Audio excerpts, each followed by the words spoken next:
Après, les amis, pour revenir à ce qui s'est passé hier entre Nice et l'Olympique de Marseille, euh, les deux clubs sont convoqués. Donc je pense qu'il y aura des sanctions sur.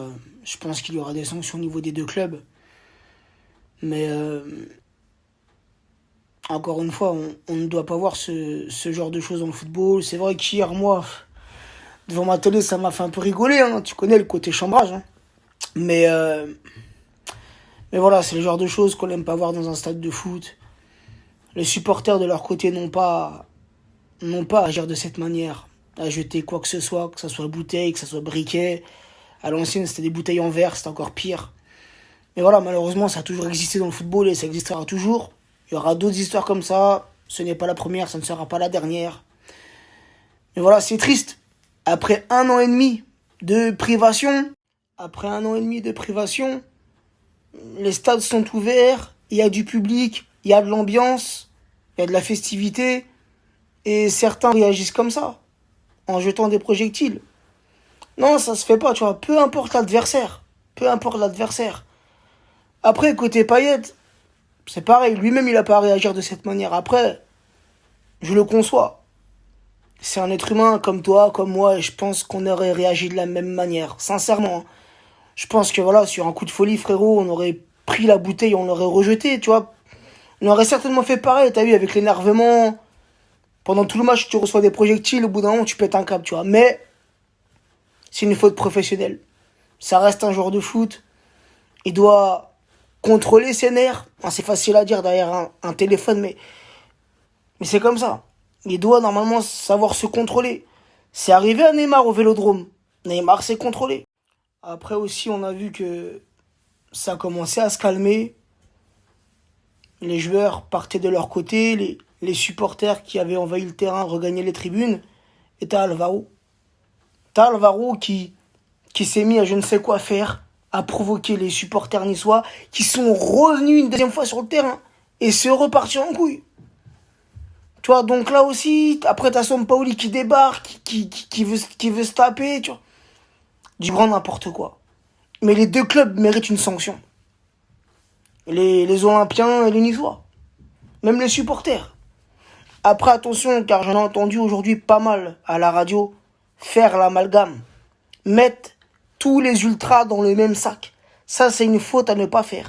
Ouais, j'en ai entendu pas mal aujourd'hui intervenir sur RMC, que ça soit dans les grandes gueules ou bien dans la nouvelle émission d'Estelle, là, entre midi et 15 heures. Généralement, c'est ce que j'écoute, hein. Quand je suis au taf, à mon volant, j'écoute RMC. Et t'en as certains qui sont intervenus disant ah, moi, depuis qu'il y a les ultras, je mets plus un pied au stade et ceci et cela. Donc, faut pas faire d'amalgame entre certains abrutis et les ultras. Ne pas tous les mettre dans le même sac. Là, je parle pour les ultras en général, hein, de n'importe quelle équipe. Voilà, faut pas faire une amalgame comme ça, c'est n'importe quoi. T'sais. T'as des ultras qui sont bons, puis t'as des ultras. Voilà, t'en as des crétins parmi les ultras, tu vois. C'est comme dans la vie de tous les jours, frère. T'as des bons, t'as des cons, tu vois. Mais faut pas faire l'amalgame. Tous les ultras ne sont pas débiles, ne sont pas violents, ne sont pas, tu vois. Bref. Là, je rigole d'un truc. Là, il y a un frérot qui m'a écrit sur Snap, là, et en fait, il m'a devancé. Puisque j'allais parler, là, juste là. Et au moment où je voulais faire le Snap, j'ai ouvert son Snap et il m'a dit ce que je voulais dire, en fait. Que il y a certains Marseillais qui ont fait les choqués de ce qui s'est passé hier. Alors, c'est vrai que ça peut être choquant. Surtout quand on voit le ralenti, quand Dimitri Paz prend la bouteille, là, toi, ça doit vraiment niquer, tu vois. Mais faut pas oublier non plus ce qui a pu se passer durant des années au Vélodrome. Exactement le même comportement. Donc voilà, que certains supporters fassent les choquer, faut pas non plus faire les faux culs. Hein? Parce que au Vélodrome, les joueurs parisiens s'en sont pris des briquets, s'en sont pris des canettes, s'en sont pris des bouteilles. Malheureusement. Je ne sais pas ce que vous en pensez, les amis, mais je trouve qu'il y a beaucoup de journalistes qui tout de même euh, défendent beaucoup les Marseillais par rapport à ce qui s'est passé hier soir. Alors que pour moi, les deux, hein, les deux côtés ont vraiment leur grande part de responsabilité. Même l'arbitre. Car le débordement, c'est pas le moment où Payet a reçu la bouteille. Hein. Depuis déjà de nombreuses minutes, même depuis le début du match, ça balançait déjà des choses. Hein, quand les Marseillais allaient faire le corner. Donc l'arbitre aurait dû déjà mettre un terme, aurait dû suspendre le match. Et peut-être que ça n'aurait pas été jusqu'à là, tu vois. Mais voilà, d'entendre vraiment que...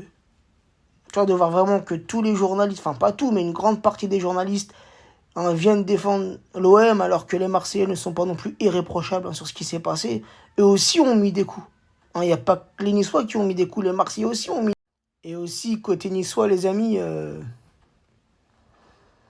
avoir un peu plus de sécurité au niveau des stadiers, que, je sais pas, peut-être mettre... Surtout dans un match comme celui-ci, on sait très bien que c'est un derby du Sud.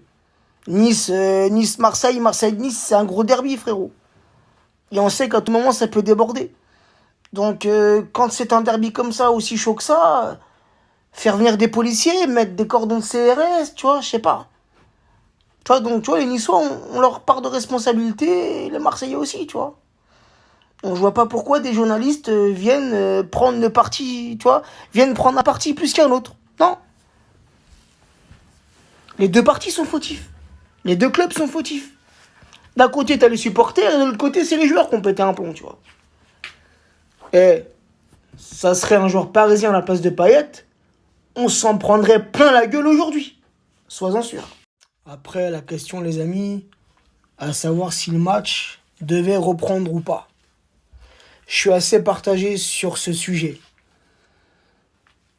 Je peux comprendre. Je peux comprendre le côté marseillais.